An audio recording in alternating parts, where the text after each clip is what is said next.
couple strolled across to Thayer's hay meadow, mown just the day before, and marked out the lines. They circled the pitcher's mound and squared the batter's box beside the plate. Then Deacon Hurd, now Umpire Hurd, took off his jacket and held a bat out to Turner. "You ever play this game before, young Buckminster?" "Yes, sir," said Turner. He wanted to say, "about 100,000 times," or "about 100,000,000 times," or, "Mister, I can shimmy a ball down a line so pretty, there isn't a soul on God's green earth that can even get near it." But he held back and just grinned again. "Then you're the first man up," said Deacon Hurd. "Yes, sir," said Turner, and took the bat, the resin on it feeling like home. It wasn't exactly the kind of field he might lay out on Boston Common. It was more stubble than grass. Home plate was tilted up and stamped on top with a cracked mollusk fossil, and since the other bases were set wherever a slab of granite showed its back, they weren't playing on anything you could rightly call a diamond. But Turner saw that the pines sidled awfully close to the left field line, and he could spin a ball to make it touch in fair, then scoot off into the trees. He imagined that would be at least a triple, and even the trees in dead center were near enough that the sea breeze could take the ball into their branches, if he could hit it high enough. And he could. Turner decided that the second time up, he'd finesse the triple. But now, just to establish himself, he would double past the second baseman, who was playing too neighborly to a second base that was way too close to third. He stepped to the granite plate and took a couple of slow swings. He straightened his left leg and cocked his right. This usually confused the pitcher, though it didn't seem to confuse this one.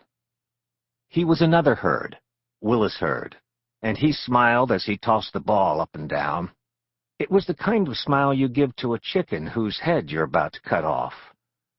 That was the second time Turner wondered about lighting out for the territories.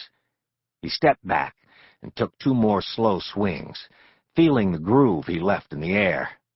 Then he stepped up again, set his left leg, fixed his eyes, and waited for the quick swing of the pitcher's arm, the flashing slant of the ball through the blue and white air. It never came. Willis held the ball a long while, still smiling, then slowly leaned forward, swung his arm down low, and lofted the ball into a high arc. Turner had never seen anything like it.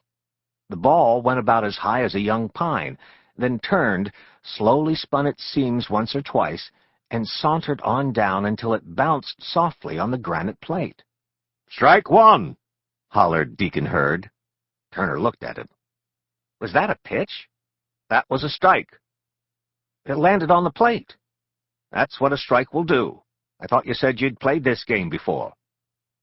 "Let's see another strike," said Turner. And he did. Another high, lofting ball. No human being had ever pitched like that before, Turner decided. It added an entirely new aerial dimension, and when the ball meandered down from about a mile above his head, he flailed at it as if it were a bumblebee. "Strike two," shouted Deacon Hurd. "You know you've only got one more, son." "Maybe you'd better bend that front leg," called still smiling Willis.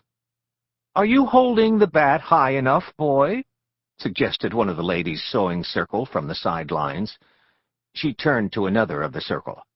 "I don't think he's holding the bat high enough. He's not holding that bat high enough at all. It's too heavy for him." Turner stepped back from the plate and let the bat swing low a couple of times. He wouldn't go for the double, just a single. Someone clapped, and when he looked up, it seemed that every member of Phippsburg First Congregational was standing on the lines, figuring that he didn't have any idea what he was doing. Willis waited a moment, letting Turner settle in, and Turner wondered what Willis's smile would look like if the ball went crashing back into his face. Maybe that wasn't something a minister's son should want to see, but he did want to see it. He was almost startled that he wanted to see it so badly. He took another couple of swings. Then he straightened his front leg and waited. "You sure you don't want to bend that leg? You'd balance better," suggested Deacon Hurd. Turner did not move. He waited with the bat held over his shoulder, absolutely still. And Willis looped the pitch up to him. It must have peaked somewhere in the stratosphere, because this time it came down screaming. Turner watched it come. He wanted it to come.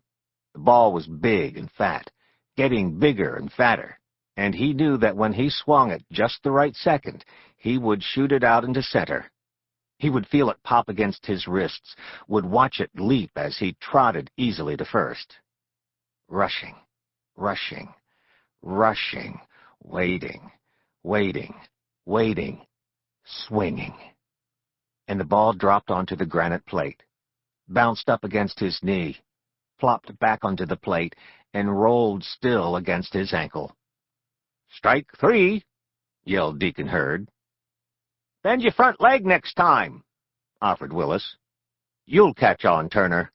Next time you'll catch on," called Reverend Buckminster, and turned, laughing, to one of the deacons who had thumped him on the back.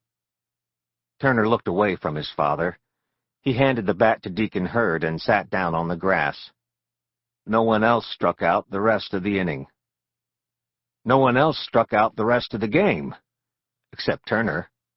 He never could time the descent of the ball. It always seemed to cheat on him. In Boston, baseball was honest. The pitcher threw as hard as he could. The ball came flat and fast, or maybe spinning into a curve, but still fast. Here it just seemed to hang in the currents of the air until it found the convenient moment to plop onto the granite plate.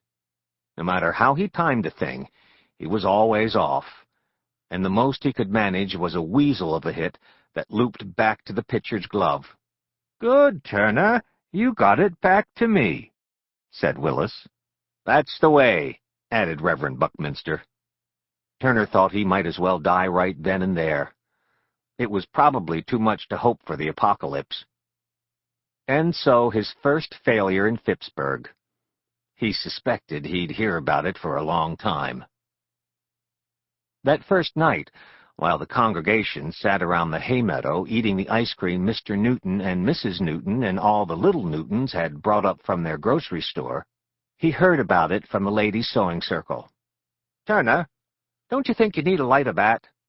That one is so heavy for a boy your size," while bits of light flitted around so thickly that Turner could not tell which were fireflies and which were sparks the sea breeze kicked up from the blue-gold logs. He heard about it from Reverend Buckminster. "Couldn't you have done better than that? It didn't look like you were swinging right." And while the fire burned low and the moon came up to silver the hay meadow, he heard about it from Deacon Hurd. "Son, maybe Willis can show you how to stand up at the plate sometime. You be sure to ask him." Turner nodded. He'd be sure to ask Willis about standing up at the plate sometime in the next millennium. He didn't hear about it from his mother, but later that night she did explain to him the purpose of the small house behind the parsonage. "You don't mean that," said Turner. "Yes," she said, "I do." She handed him the Sears Roebuck catalog. It was, Turner thought, a fitting end for the day. And the next day wasn't so promising. Bright and early, Mrs. Hurd stood on their front porch, a fresh blueberry pie for the new minister and his family in her hands, and the baseball game on her lips. "I'm sorry you had such a difficult time last night. Did you ask Willis to show you how to play?" "He will," said Reverend Buckminster. "Turner should have a grand time with Willis. He's been looking forward to living here in Phippsburg." He's been looking forward to lighting out for the territories, thought Turner. But the grand time came before he could light out.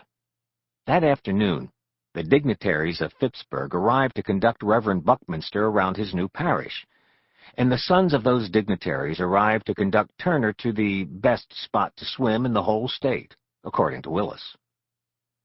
"Is it safe?" asked Mrs. Buckminster. Turner was impressed that Willis could smile at his mother and sneer at him at one and the same moment. "We'd never swim where it wasn't, ma'am,"